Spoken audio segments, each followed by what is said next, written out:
Kita bisa sudah menjaga diri daripada maksiat, menjaga diri daripada dosa, tatap juga tagawi dosanya, baik di mata, baik di mulut, baik di telinga. Padahal sudah menjaga mata jangan melihat yang haram, mulut jangan mengata-ngata yang haram, telinga jangan mendengar yang haram, tatap juga tak lihat yang haram, tak ucap yang haram. Nah di situ kita berbagi sangka, ini Allah menghendaki aku berbuat dosa, Allah menyuruh aku agar aku.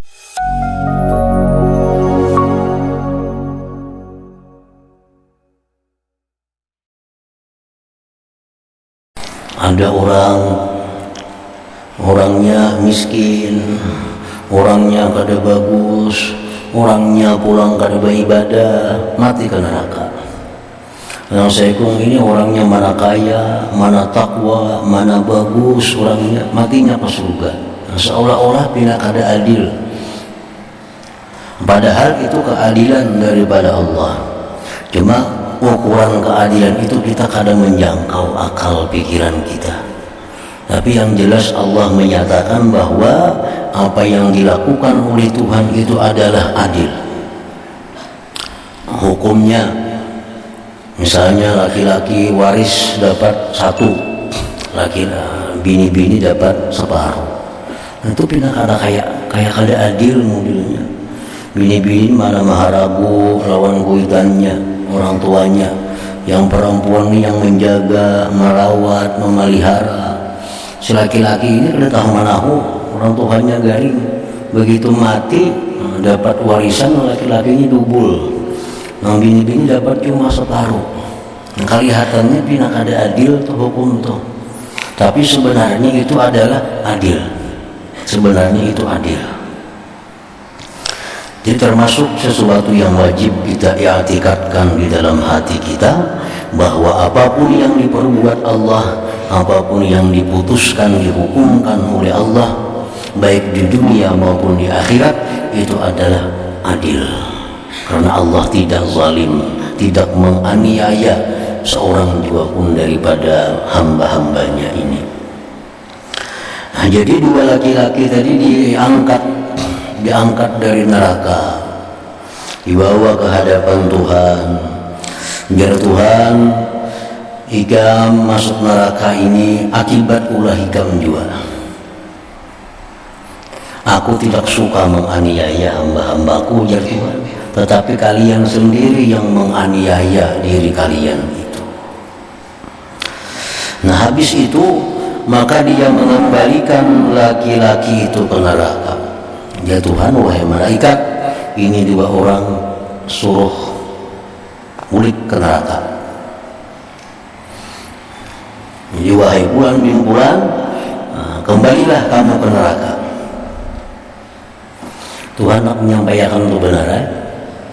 Tuhan nak menyampaikan itu aja, bahwa ikam ini masuk neraka karena ulah ikam seorang, bukan aku zalim dari Tuhan. Nah sekarang ikam ayo udah berikan ke neraka situ tempat ikam. Maka salah seorang dari keduanya lari pada rantainya sehingga ia menceburkan diri ke dalamnya. Ini saya ikut begitu disuruh Tuhan, dari Tuhan ikam sekarang sudah berikan dah ke neraka. Saya ikut buka disuruh berikan neraka, laju dicabur ke neraka. Dan yang lain terlambat, artinya bala lambat. Nah saya pun bala lambat nak boleh ke neraka, lambat berjalan. Nah saya pun tadi suruh ke neraka ini buka, dicabur surang. Ada yang kedua ini bala lambat disuruh Tuhan ke neraka. Ya akhirnya dicabur juga, cuma bala lambat. Nah maka disuruh pulang malaikatnya mengembalikan keduanya. Di Tuhan yang baru tadi suruh bulik pulang ke sini, suruh bulik ke sini, ditarik pulang, diangkat pulang dari neraka yang berdua tadi. Dan Allah bertanya kepada keduanya tentang perbuatan keduanya. Ya Tuhan, ikam tadi kusuruh ke neraka, laju cepat kita buka bercabur nyaman dari neraka situ. Lalu orang yang lari ke neraka tadi menjawab, aku telah diperingatkan dari bahaya maksiat, maka tidaklah aku menghadapi kemarahan engkau yang kedua kalinya. Di dunia engkau suruh sembahyang, kada sembahyang. Di dunia aku disuruh puasa, kada puasa. Dalam dunia aku disuruh berbuat ini, kada aku gawi. Pas aku masuk neraka, di sini mun aku berlambat takutan bener aku kedua kali disiksa. Jadi lakas masuk neraka karena sudah pengalaman bila menantang engkau ini macam disiksa. Jadi baik balakas saja masuk ke neraka. Gampang ya Tuhan, saya lambat kenapa? Jangan boleh lambat, nah saya pun disuruh ke neraka. Dan yang terlambat itu berkata, hujan yang boleh lambat ini baik sangkaanku kepada engkau memberitahukan kepadaku bahwa engkau tidak mengembalikanku ke neraka setelah engkau mengeluarkan daripadanya. Ada ulun ini boleh lambat ke neraka berharap mudahan jangan dibuat lagi pulang ke neraka situ. Sakit dalam neraka itu, jadi boleh lambat ke neraka mudahan kian pada usah ke neraka itu nah. Nah soalnya kayaknya ada mengiyawa juga cabur ya pulang ke neraka.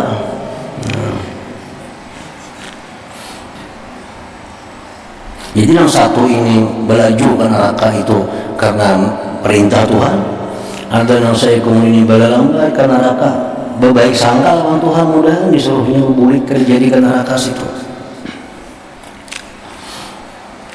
Maka dia Allah Ta'ala menyuruh keduanya masuk surga kalian. Nang balakas tadi ke neraka sudah masuk surga. Nang lambat tadi masuk surga juga. Berusaha bulik ke dalam neraka situ. Nah, ini artinya di sini menunjukkan keluasan daripada rahmat Allah Subhanahu wa Ta'ala. Ini Allah hendak mengadakan kisah, hendak mengulahkan kisah. Ada seorang tadi nangka itu menjunjung perintah Tuhan walaupun ke neraka, tapi ngarang Tuhan menyuruh biar dicampur sudah. Nah saya ini disuruh Tuhan masuk neraka boleh lambat mudahan kalau jadi disuruh ke neraka, tapi kedua-duanya dibatalkan oleh Allah, disuruh masuk ke dalam surganya. Nah jadi di situ para ulama mengatakan bahwa husnuzan billah, berbaik sangka dengan Allah itu bukan hanya berlaku di dunia, bahkan di akhirat pun masih berlaku. Berbaik sangka kepada Allah itu kan yang kedua ini berbaik sangka kepada Allah, berharap kepada Allah. Artinya Allah bila sudah mengeluarkan aku dari neraka ini kada bakal nyuruh bulik lagi. Nah sangkanya lawan Tuhan jam itu. Jadi baik sangka lawan Allah.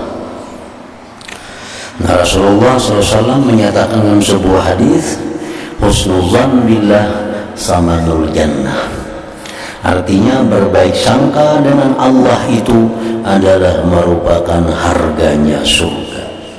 Harganya surga. Nah, berbaik sangka ini artinya meyakini di dalam hatinya ma'aradallah illa khairah. Allah itu tidak menghendaki melainkan baik. Nah itu arti orang berbaik sangka lawan Tuhan itu apapun yang diterimanya dari Tuhan, hatinya pasti menyangka bahwa maksud Tuhan itu pasti baik. Pasti baik. Allah memberikan hal-hal yang kada nyaman, misalnya penyakit diberikan oleh Allah. Ini baik sangka lawan Tuhan. Nah, Tuhan beri aku penyakit nih, mungkin Allah Ta'ala menghapuskan dosa-dosaku nang kada terhapuskan dengan istighfar, nang kada terhapuskan dengan tobat. Lalu diberi Tuhan penyakit sehingga habis dosa-dosaku. Nah itu baik sangka dengan Allah. Bila kita menyangka Allah demikian, ya Tuhan, ana inda dhanni abdi bi, aku sesuai dengan sangkaan hambaku itu. Aku sesuai dengan sangkaan hambaku itu. Jadi Tuhan memberikan aku penyakit ini, Allah memberikan aku musibah ini, Allah memberikan aku bala ini. Tiada lain maksud Tuhan agar dosa-dosaku itu dihapus. Karena ada dosa yang kada terhapus dengan istighfar, ada dosa yang kada terhapus dengan tobat, maka dengan musibah ini dosaku dihapus oleh Allah. Nah, bila kita berprasangka demikian kepada Allah, Allah akan menyesuaikan sangkaan kita itu dengan kehendaknya Allah Subhanahu wa taala. Jadi hapus dosa-dosa kita. Atau boleh juga kita dapat musibah dari Allah, baik musibah diri, penyakit, atau musibah harta, atau musibah kehilangan orang-orang yang dicintai. Kalau kita berprasangka ini Allah hendak meninggikan derajatku di sisinya yang kada tercapai dengan amal ibadah yang kulakukan. Allah menyediakan aku tempat yang tinggi, ibadahku kada cukup, diberinya aku penyakit ini, diberinya aku musibah ini, sehingga dengan itu aku bisa sampai ke derajat yang tinggi itu. Nah, sangkaanku tuh itu lawan Allah. Nah, dapat penyakit, dapat musibah ini. Nah, Allah akan menyesuaikan sangkaan kita dengan yang dimaksud itu. Nah, itu artinya orang yang baik sangka lawan Allah. Walaupun dalam hal maksiat, kita misal sudah menjaga diri daripada maksiat, menjaga diri daripada dosa, tatap juga tagawi dosanya, baik di mata, baik di mulut, baik di telinga. Padahal sudah menjaga mata jangan melihat yang haram, mulut jangan mengata-ngata yang haram, telinga jangan mendengar yang haram, tatap juga tak lihat yang haram, tak ucap yang haram.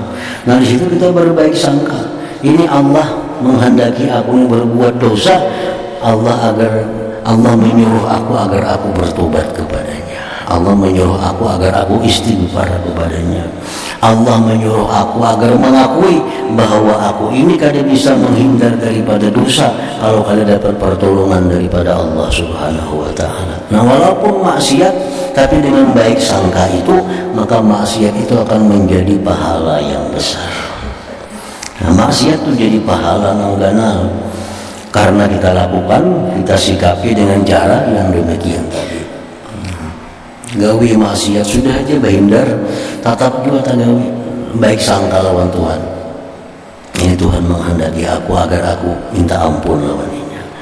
Ini Tuhan menghendaki aku agar aku mengakui bahwa kada akan bisa selamat dari dosa kalau kada ditolong oleh Allah Subhanahu wa taala.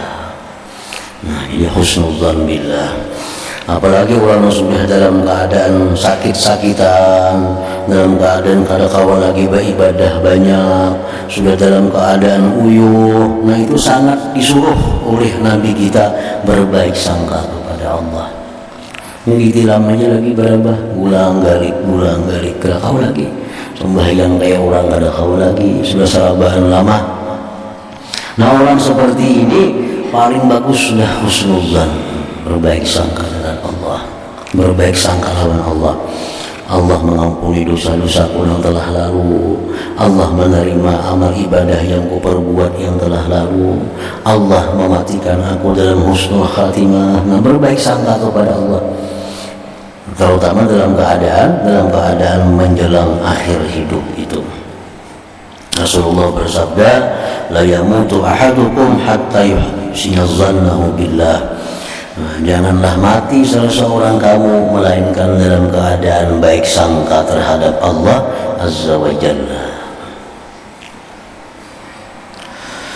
Rasulullah sallallahu alaihi wasallam bersabda, yunadi munadin min tahtil arsy yaumal qiyamah, ya ummat Muhammad amma ma kana li kibalakum, bacaannya kibalakum faqad wahabtuhu lakum wa baqiyatit tabi'atu fatawahabuha wadkhulul jannata bi rahmati.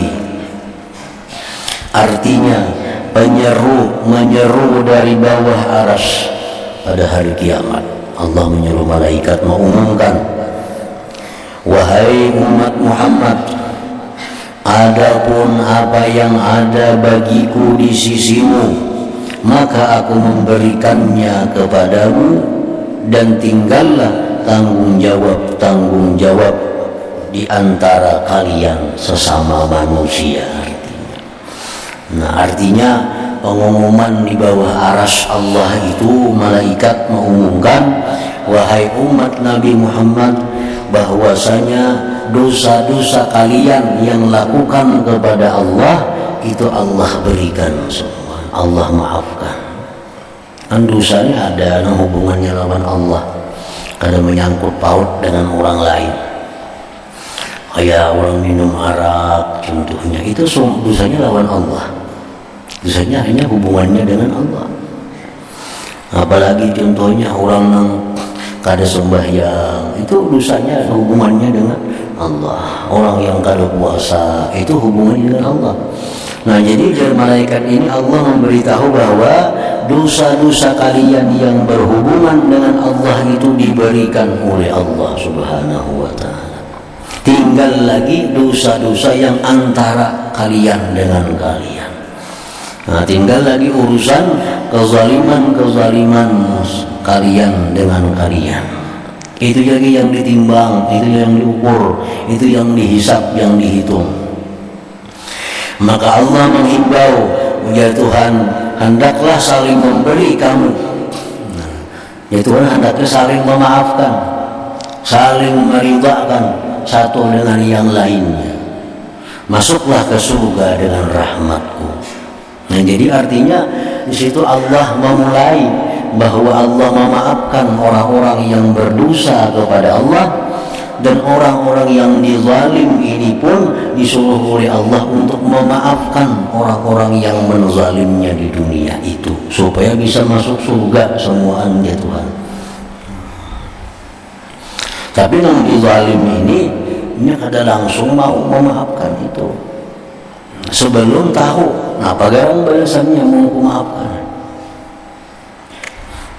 Orang-orang yang dalam dunia ini yang dianiaya, yang dalam dunia ini difitnah, yang dalam dunia ini diambil hartanya, yang dalam dunia ini dirusak kehormatannya, orang-orang yang dalam dunia ini digibah, dicaci maki, dihinakan, begitu disuruh Allah agar memaafkan orang-orang yang menganiaya mereka, mereka kada langsung memaafkan.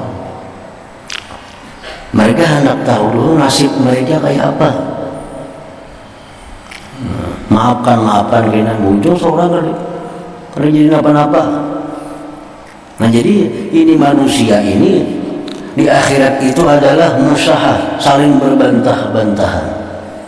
Nah, kada hakun memberikan itu kepada orang lain sebelumnya mengetahui dirinya selamat dulu.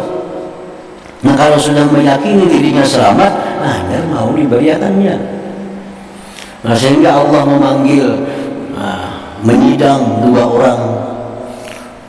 Ini seorang membawa kawannya ke hadapan Allah. Ujar kawannya itu, ini orang wahai Tuhan di dalam dunia menzalim orangnya. Ini dalam dunia memfitnah ulun, ini dalam dunia menghina ulun, dalam dunia macam-macam. Sekarang aku minta balas. Maka balasannya itu amal kebaikannya diunjuk lawan nang dizalim. Bila kada cukup, dosa nang dizalim itu diserahkan kepada yang menzalim. Jadi ya Tuhan, wahai orang yang teraniaya, lihatlah engkau ke atas.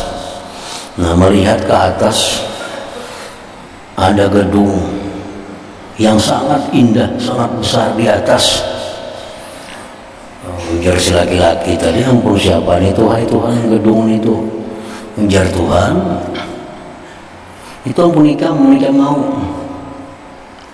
Gedung itu ampun ikam hendak. Ampun ikam hakun bayar harganya. Apa garang bayarannya, harganya itu.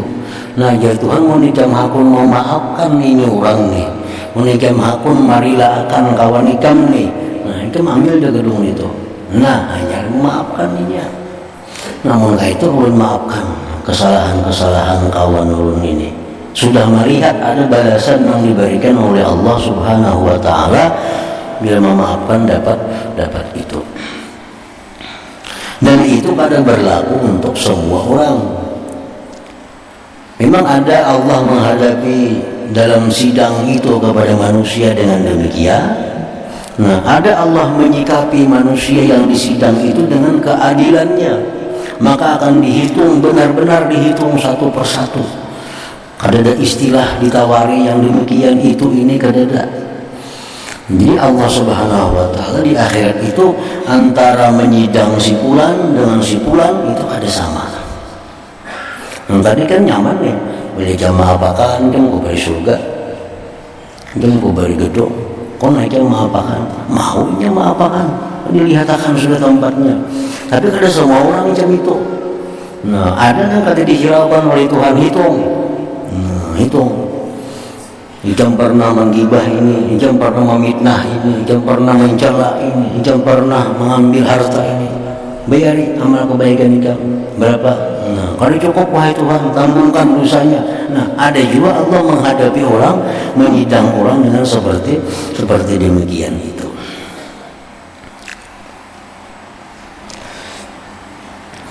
Nah, diriwayatkan bahwa orang Badawi mendengar Ibnu Abbas radhiyallahu anhu membaca ayat wa kuntum ala syafa hufratin minan nar fa anqazakum minha. Artinya, dan kamu telah berada di tepi jurang neraka, lalu Allah menyelamatkan kamu daripadanya. Itu Al-Quranul Karim. Maksudnya adalah manusia yang kafir. Nah, orang-orang yang kafir itu orang yang berada di jurang neraka, karena jaraknya dengan neraka tinggal mati. Begitu si kafir ini mati, gugur dah ke neraka. Nah, jadi orang-orang kafir itu orang yang berada di syafa hufratin minan nar, di tepi jurang neraka. Lalu Allah selamatkan kalian daripadanya. Allah beri hidayah. Nah, Allah beri iman. Nah, sehingga dengan beriman, dengan dapat petunjuk tadi, maka orang ini diselamatkan dari tepi jurang neraka itu. Nah, itu tafsir daripada ayat tadi menurut Ibnu Abbas radhiyallahu anhu. Jadi Allah menyelamatkan kalian sesudah kalian berada di tepi jurang neraka. Lalu orang Badawi itu berkata, demi Allah, dia tidak menyelamatkanmu daripadanya neraka, sedangkan dia berkehendak menjatuhkanmu ke dalamnya. Itu tafsir orang Badawi. Ya, orang Badawi menurut aku tafsirnya itu artinya Allah kadang menyelamatkan seseorang kalau Allah hendak menjatuhkannya ke dalam neraka. Nah, ujar Ibnu Abbas berkata, ambillah tafsir ayat itu dari selain orang yang pandai. Tafsir itu tafsir dari orang yang kada pandai, yang kada bisa menafsirkan Al-Quran.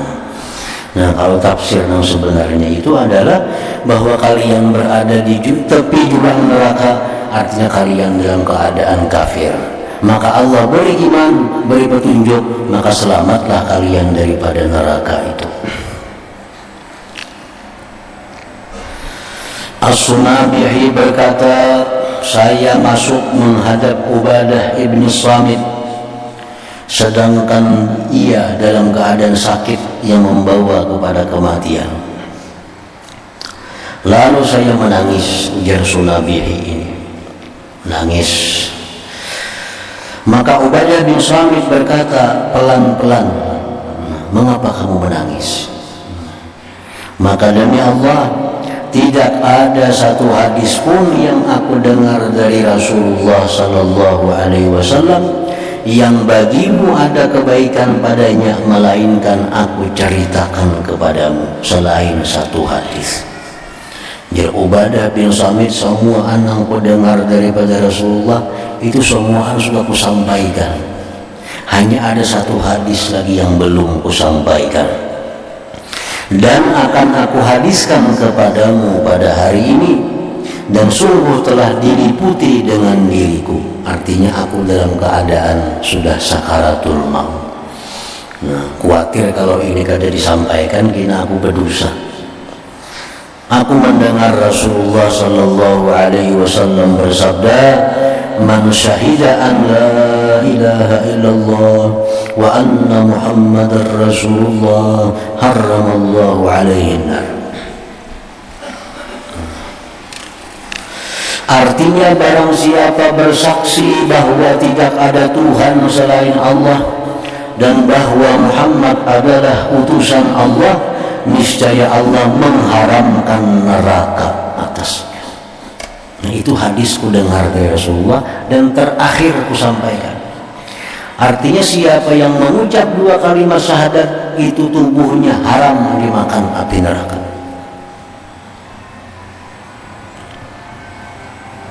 Jadi para ulama menjelaskan maksud hadis ini. Karena hadis ini artinya siapa yang mengucap asyhadu an la ilaha illallah wa anna Muhammadar Rasulullah, haram atasnya dijilat api neraka. Jadi maksudnya itu ujar sebagian ulama adalah orang kafir. Orangnya kafir lalu masuk Islam, asyhadu an la ilaha illallah wa asyhadu anna Muhammadar Rasulullah, mati gitu, mati. Jadi orang kafir itu begitu mengucap dua kalimat syahadat mati. Nah, maka orang kafir ini sudah Islam orangnya. Nah, karena dia sudah Islam dan masanya habis begitu mengucap dua kalimat syahadat, maka ini orang kada akan masuk neraka. Kada akan masuk neraka. Nah, orang yang Islam itu menghapus segala dosa yang telah diperbuatnya. Orang itu waktunya kafir, riba, zina, merampok, mencuntan, memitnah, akhirnya kafir. Begitu mengucap asyhadu an la ilaha illallah wa anna Muhammadar Rasulullah, itu memutuskan seluruh dosa yang pernah dia lakukan. Nah, jadi begitu ini mati, mengucap itu mati, masuk surga. Diharamkan Allah neraka memakannya. Nah, orang kada kafir bang, kayak kita nih kada kafir, muslim marahnya mengucap asyhadu an la ilaha illallah wa anna Muhammadar Rasulullah, berapa ribu kali sudah kita ucapkan itu. Nah, lalu kita mati, apakah haram neraka memakan tubuh kita? Nah, ujar para ulama, haram juga tuh api neraka memakan tubuh kita jikalau kita dimaafkan oleh Allah Subhanahu wa taala dari segala dosa-dosa yang kita perbuat. Nah, jadi ada tambahannya. Kalau orang-orang Islam yang sudah sekian banyak mengucap syahadat itu, matinya diharamkan oleh Tuhan juga dimakan api neraka bila mana dosanya diampuni oleh Allah Subhanahu wa taala. Bila mana dia selamat daripada dosa-dosa besar, bila mana dia selamat dari segala macam kezaliman. Nah, jadi beda dengan orang kafir yang begitu mengucap syahadat mati, itu sudah dijamin.